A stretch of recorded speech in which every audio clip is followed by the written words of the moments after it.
Hi, I'm Kenny and I'm lead design at Mechanix.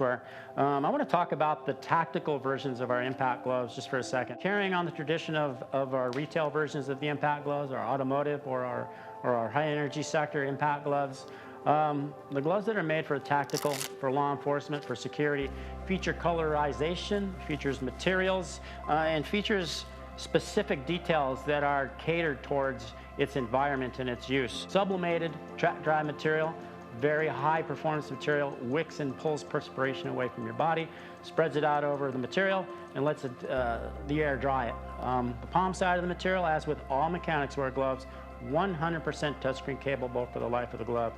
It has the same amount of capability from the time you buy the glove until the time you find the glove no longer useful.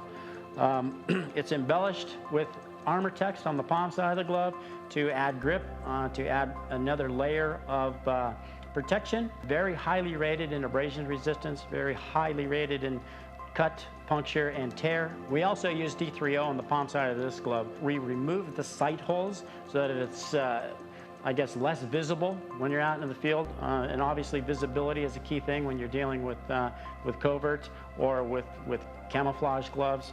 But we do feature the D3O on the palm side of the glove. That D3O sucks up the energy of an impact, whether it's a recoil or a swinging impact, and it sucks in that energy and gets rid of it. It doesn't transmit it to your body, doesn't transmit it in the sense of adding fatigue or stress to your body. So the D3O on the palm side of the glove, as used in the tactical impact in all our impact gloves, is a very, very useful feature.